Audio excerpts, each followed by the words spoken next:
پاکستان کے اندرونی حالات کے بارے میں بات کر لیں جی. سابق وزیر اعظم شاہد خاقان عباسی صاحب میرے ساتھ موجود ہیں. Shahid sahab thank you very much for joining می.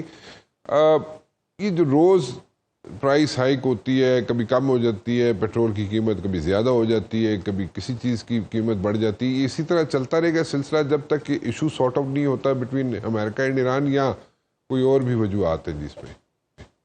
نہیں, یہ تو قیمت انٹرنیشنل پرائسنگ پہ بیسڈ ہوتی ہے جی, لیکن اس وقت غیر معمولی حالات ہیں. آئل اور جو پروڈکٹس ہیں جیسے پیٹرول اور ڈیزل ہے, ان کا جو ڈائریکٹ لنکیج ہے وہ اس وقت نہیں ہے. ٹھیک. آئل کی قیمت اور اس کی جو بڑھنے کی رفتار ہے وہ ایک نہیں ہے. تو حکومت جو ہے وہ پچھلے 50 سال کا جو فارمولہ ہے اسی پر عمل درآمد کر کے پرائسنگ کرنے کی کوشش کر رہی ہے. اچھا, ان کو پرائسنگ کے نظام کو بدلنا پڑے گا. یہ پرائسنگ جی کیا کرنا چاہیے؟ ڈی ریگولیٹ کر دیں. ڈی ریگولیٹ کر دیں, بات ختم ہو جائے گی. پوری دنیا ڈی ریگولیٹڈ ہے, خود مارکیٹ اپنی پرائس ڈٹرمن کر لے گی. اچھا, وہ کیسے تھوڑا ایکسپلین کریں گے؟ ابھی آپ جو پرائسنگ کرتے ہیں وہ کر رہے ہیں جو پیٹرول اور ڈیزل پی ایس او خرید رہے ہیں. ٹھیک جی. یہ فارمولہ اس وقت بنا تھا جب پی ایس او واحد کمپنی ہوتی تھی ملک میں. ٹھیک. اب بہت سی پرائیویٹ سیکٹر کی کمپنیز ہیں, مثلا 40 یا 50 اس نمبر کی کمپنیز ہیں. جی ٹھیک ہے. تو ان کو اپنی پرائسنگ خود کرنے دیں. اچھا, جو پرائس سیٹ کریں وہی پرائس ہوگی. اچھا, جو وہ مارکیٹ سے کس ریٹ پہ خرید رہے ہیں اسی ریٹ کو یہاں پر اپنا مارجن ڈال کے وہ بیچیں گے. تو اگر زیادہ کر لیں, وہ بہت زیادہ کر لیں پرائس, تو اس کو کنٹرول کیسے کریں گے؟ سب سے بڑا کمپنی ہے جی کارٹلائزیشن کی آپ بات کر رہے ہیں. سب سے بڑا جو امپورٹر ہے, سب سے بڑی جو کمپنی ہے وہ حکومت کی اپنی ہے. ٹھیک. تو میں بڑھا دوں گا, کارٹلائزیشن کر لوں گا, تو حکومت کی کمپنی تو سستا بیچ رہی ہوگی. اچھا, خود ہی قیمت گر جائے گی. اچھا, تو یہ ابھی جو ایشوز بنے ہوئے ہیں ہمارے یہاں پہ, مطلب کہا جاتا ہے کہ جناب کبھی ریلیف ملتا ہے, کبھی حکومت ریلیف بھی دیتی ہے, تو وہ بھی انٹرنیشنلی اس کو دیکھ کے اس کو کیا جاتا ہے, ریلیف ملا جاتا ہے. ریلیف نہیں ہوتا, وہ انٹرنیشنل پرائسنگ کے حساب سے ہوتا ہے. جی وہی آج کل ریلیف ہے.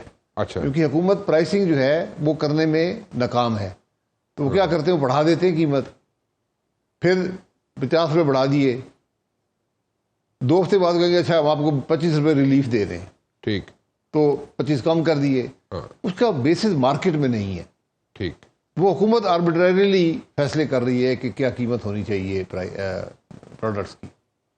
اچھا, اس کا ایک ہی طریقہ ہے, ڈی ریگولیٹ کر دیں. ڈی ریگولیٹ کر دیں. اور اس کا اگزامپل آپ کے ملک میں موجود ہے. اچھا, جو ہائی رینٹ کے فیولز ہیں 95 آکٹین 98 آکٹین وہ ڈی ریگولیٹڈ ہیں آج 5-6 سال سے. اور اس میں کمپٹیشن ہوتا ہے. آپ مارکیٹ میں جائیں, کوئی 10 روپے کم بیچ رہا ہے, کوئی 10 روپے زیادہ بیچ رہا ہے, تو مارکیٹ اس کو ابزارب کرتی ہے. اچھا, یہ جو ایران کا جو امپیکٹ ہے وہ ہمارے پہ, اگر یہ چیزیں سارٹ آؤٹ ہو جاتی ہیں بٹوین ایران اینڈ امریکہ, تو ہمیں کوئی اس کا ملے گا, فائدہ بھی ہوگا, کو ہمیں وہاں سے گیس آنی شروع ہو جائے گی, ہمارے کوئی جو اس پہ جو ایشوز ہیں وہ ختم ہو جائیں گے یا ہو سکتے ہیں؟ جی دیکھیں, اس میں جو اصل ایشو ہے وہ ڈیزل کا ہے. ہمارا ڈیزل کویت سے آتا ہے, اور ڈیزل اس وقت اس کی پرائس بہت زیادہ بڑھ گئی ہے کمپیئر ٹو پیٹرول اور تیل. جی. اور اس کی وجہ یہ ہے کہ اس کو مڈل ڈسٹلیٹ کہتے ہیں, اور یہ زیادہ تر اس علاقے میں ریفائن ہوتا ہے. جیسے ہمارا جو کانٹریکٹ ہے وہ کویت کے ساتھ ہے. ٹھیک ہے. اور یہ آج کا نہیں, 1974 سے چل رہا ہے. اچھا, تو وہ اب بند ہے, وہاں سے نہیں ملتا, بازار سے لینا پڑتا ہے. ٹھیک ہے. تو اسی طرح ایل این جی ہماری ہے, ہمارا کانٹریکٹ قطر کے ساتھ ہے.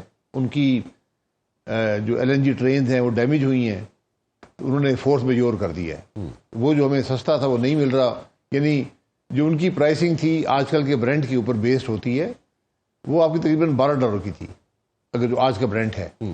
وہ اب ہم خرید رہے ہیں, ہم نے ابھی کارگو لیا ہے تقریباً $18.5 کا, تو تقریباً 50% پرائس زیادہ آئی ہے. تو وہ بھی آپ کو فائدہ ہو سکتا ہے. اس کے علاوہ کوئی اتنا بڑا امپیکٹ نہیں ہے. لیکن آپ یہ بھی یاد رکھیں کہ ہماری جو پرائسنگ ہے پیٹرول ڈیزل کی, اس کا ایک بہت بڑا ایلیمنٹ جو ہے وہ ڈیوٹیز اور پیٹرولیم لیوی کا ہے. آلموسٹ 200 روپے کے قریب وہ امپیکٹ ہے. تو وہ حکومت ریونیو جنریشن کے لیے جو آئی ایم ایف کے ٹارگیٹس ہیں ان کو میٹ کرنے کے لیے وہ کرتی ہے. تو وہ لیوی مطلب آئی ایم ایف سے پوچھے بغیر لیوی کم نہیں کر سکتی حکومت؟ نہیں آپ لیوی کر سکتے ہیں لیکن کہیں اور سے آپ کو ٹیکس لگانا پڑے گا. IMF تو ٹارگیٹس دیکھتا ہے نا کہ آپ ٹارگیٹ کیسے میٹ کریں گے, تو اس کو کرنے کے لیے پیٹرول لیوی لگی ہوئی ہے, اور اس کو اگر آپ کم کرتے ہیں تو پھر کہیں اور لگانا پڑے گا ٹیکس. بڑی ڈیفیکلٹ بیلنس ہے. So it's a tricky job. جی Very tricky, ہاں. ٹرکی نہیں ہے, اگر ملک کی فکر کریں تو ٹرکی نہیں ہے. اچھا نہیں ہے. اپنے اخراجات کم کریں, ریفارمز کریں. وہ تو آپ کئی مرتبہ کہہ چکے ہیں, ریفارمز کریں, اخراجات کم کریں. یہی مقصد, حکومت ایسی چلتی ہے نا. جی جب حکومت مشکل میں ہو, اس کے اخراجات پورے نہ ہو رہے ہوں, وہ ریفارمز کرتی ہے کہ کس طرح میں اپنے اخراجات کاٹ سکتے ہیں. ہمارے تو اخراجات بڑھتے جا رہے ہیں. ہم نے تو MNA MPA سینیٹرز کی تنخواہیں تگنی کر دی ہیں. گاڑیاں بانٹ رہے ہیں 11.5 کروڑ کی ججوں میں. یہ سب آپ کے سامنے ہے نا, جہاز خرید رہے ہیں. تو ہمیں ہماری جو کول اور فیل میں کافی بیچ میں تضاد آ گیا. جو یہاں پہ پیسے جو ملے ہیں ہمیں, جو کہ ہمارے اسٹیٹ بینک میں آ جاتے ہیں, پارک ہو جاتے ہیں آ کے, جی اس سے ہمیں کتنا فرق پڑتا ہے؟ وہ پارک ہی ہوتے ہیں, استعمال تو ہم کر نہیں سکتے. نہیں ٹھیک ہے, پر لیکن پارکنگ سے کوئی فرق پڑتا ہے کہ نہیں پڑتا؟ نہیں, وہ جو IMF نے ہدف دیے ہوتے ہیں, جی IMF ایک بیوروکریسی ہے. جی انہوں نے دکھانا ہوتا ہے کہ اس ملک کے پاس اتنے ریزرو موجود ہیں. ٹھیک. تو کاغذی کارروائی ہے. اچھا. وہ بھی جانتے ہیں, ہم بھی جانتے ہیں کہ وہ پیسہ استعمال ہو نہیں سکتا. اس میں ہم انٹرسٹ پے کر رہے ہوتے ہیں, وہ ایک ایڈیشنل کاسٹ آ جاتی ہے. اچھا. یہ بس یہ کھیل ہے, چلتا رہتا ہے. Is it going to stop any time in the near future, یا اسی طرح چلتا رہے گا؟ نہیں, بالکل ہو سکتا ہے اگر آپ ریفارمز کرنے شروع کریں, اپنے ملک کے حالات درست کریں, رول آف لا لے کر آئیں, تو ملک آگے بڑھے گا. انویسٹمنٹ آئے گی, ملک آگے بڑھے گا. انویسٹمنٹ کیسے لا سکتے ہیں ہم یہاں پہ؟ اس کے جو بنیادی ضروریات ہوتی ہیں انویسٹمنٹ کی, اس کو پورا کریں. جس میں سب سے بڑی ضرورت رول آف لا کی ہوتی ہے. جہاں رول آف لا نہیں ہوگا, انویسٹمنٹ نہیں آئے گی.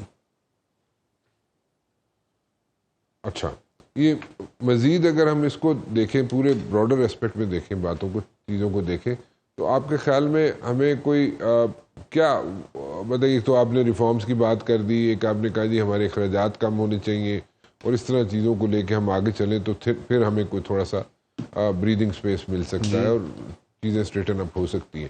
اس کے علاوہ کوئی سجیشن آپ کے پاس؟ کوئی معجزہ نہیں ہے اس کے علاوہ. نہیں, معجزے کی بات نہیں کر رہا, سجیشن کی بات. یہی بنیادی تبدیلی آپ کو کرنی پڑے گی. جب تک آپ وسیع اور بنیادی تبدیلیاں نہیں کریں گے, ملک نہیں چلے گا. نظام کو آپ کو بدلنا ہوگا. اچھا, یہ انڈیا اور بنگلہ دیش میں جو ہے, انہوں نے پرائسز کیوں نہیں انکریز کی؟